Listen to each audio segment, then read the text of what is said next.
Venezuelan President Nicolas Maduro said on Sunday the country would never default on its debt, a day before debt talks with creditors that will be overseen by two officials under sanction by the United States. Vice President Tarek El Aissami and Economy Minister Simon Zerpa will meet with creditors in Caracas on Monday, Maduro said, contradicting earlier reports that sanctioned officials would skip the meetings to reduce investor anxiety about attendance. The talks are aimed at beginning to restructure about $60 billion in bonds.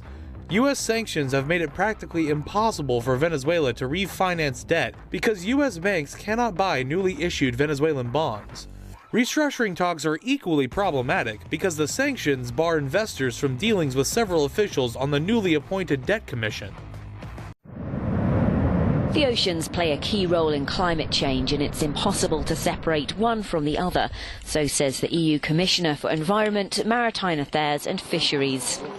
On the Oceans Action Day at COP23, Euronews talked to Carmenu Vella about why ocean protection should be more of a priority in fighting climate change. The oceans are very much the prime regulators of climate. They are absorbing 90% of the planet's heat. They are absorbing some 30% of the planet's carbon dioxide. They are giving the planet some 50% of the oxygen that we need. They will have to take all the melted ice when it becomes water. So we're getting all these benefits from the oceans. As the sea absorbs more CO2, it's becoming warmer and more acid. Increases in temperatures have also caused coral bleaching across the world. Around 70% of coral has died in some regions. French officials say there remains an unprecedented level of internal threat. The statement comes 2 years after militants killed 130 people in coordinated attacks across Paris. With Islamic State losing ground in Iraq and Syria, hundreds of French citizens, and in some cases their children, are expected to attempt to return to France. This leaves the government in a quandary over how to deal with them. On Monday, Emmanuel Macron will pay tribute for the first time as president to the victims of the mass shootings and suicide bombings that took place across Paris and in the city's northern suburb of Saint-Denis. Those attacks occurred on November 13, 2015. They prompted the country to strike back in Iraq, Syria, Libya, and elsewhere. Trucks enter Gaza at the border with Israel, carrying vital supplies into what is sometimes described as an open prison. Now that the Palestinian Authority has taken back control of Gaza's border crossings, there's mounting hope that more goods will be allowed into the beleaguered strip of land. The 25% tariffs previously imposed by Hamas on Gaza's merchants have already been lifted, meaning lower prices for consumers. A Kia Picanto now retails at €17,000, €2,000 less than before the reconciliation.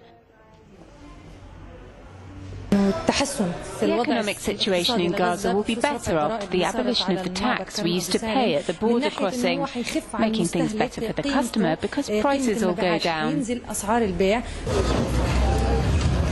Cheaper televisions won't be any use to a population left without power for 20 hours a day, however. When the Palestinian Authority stopped paying Gaza's electricity bills last spring, many families resorted to cooking on open fires. The lack of power to Gaza's decrepit sewage plants means that human waste is now pouring into the sea, right next to parts of the coast where locals swim and fish. It remains to be seen whether the reconciliation can bring basic amenities back to the Gaza Strip. Lebanon's Prime Minister Saad al-Hariri has spoken out for the first time about his resignation in Saudi Arabia last week. He says he made the move in the interests of Lebanon, but he could reverse the decision. I'm here free in the Kingdom of Saudi Arabia, and if I want to come back tomorrow, I can do it. But I have my family here and I have to protect them.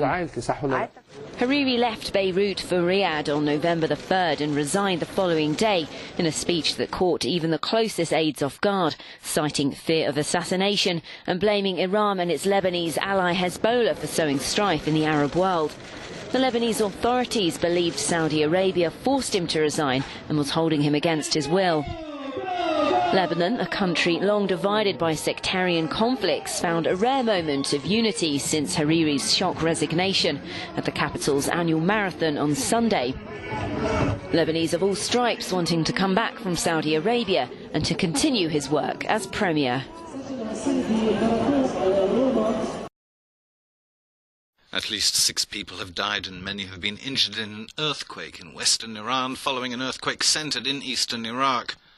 The tremor measured 7.2 and was nearly 38 kilometers deep, but it was felt as far away as Turkey, where residents of Diyarbakir left their homes for safety. Baghdad shook for 20 seconds, but there were longer periods of activity elsewhere in Iraq. In Suleymaniye province, people also left their homes to come onto the streets. The mountainous region is often hit by earthquakes, but rarely of this size. Turkish President Recep Tayyip Erdogan and his Russian counterpart, President Vladimir Putin, will meet for the 4th time in 8 months today. Business communities on both sides are hoping it's an indication of improving relations. In Moscow, restaurant owner Naki Karasan said things had not been easy since relations fell to an all-time low after Turkey downed a Russian warplane at the end of 2015. There were around 3,000 Turkish enterprises before. Now we've got only around 1,500. The maximum trade turnover was $35 to $36 million every year. Now we haven't even got half that. So we need to think how to make this turnover grow in the future. Following the warplane incident, Russia imposed a number of economic sanctions on Turkey, including the suspension of visa-free travel to Russia for Turkish citizens. When we had the visa-free policy, there were plenty of tourists, around 300,000 tourists from Turkey to Russia. Now the tourist flow is very low, and it's affected all types of businesses. When the two leaders meet in the Black Sea resort of Sochi, Syria is likely to dominate talks, but there are those who hope that trade won't be forgotten.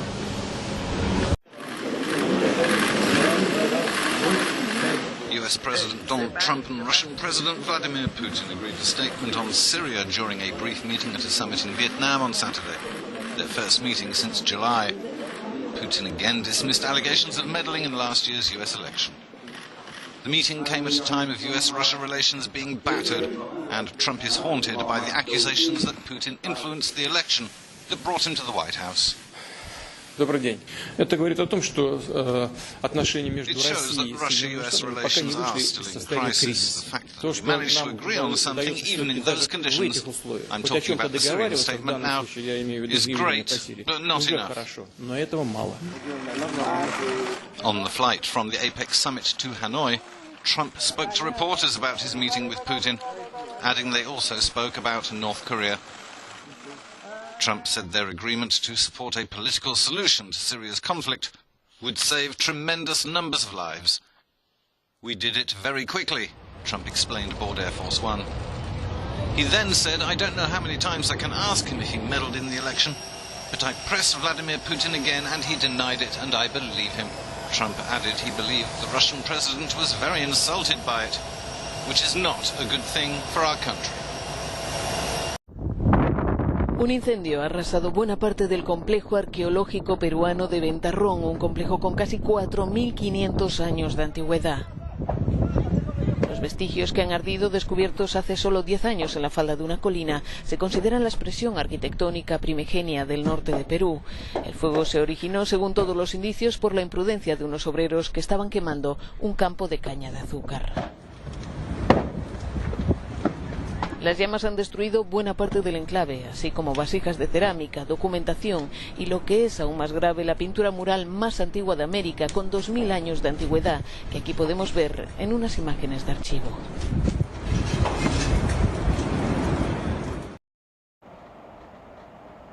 Televidente, assim aqui nós apresentamos nos notícias internacional. Outro espaço comercial na caminho, ora nos vem back nos notícias deportiva, o colega Carl Reuter.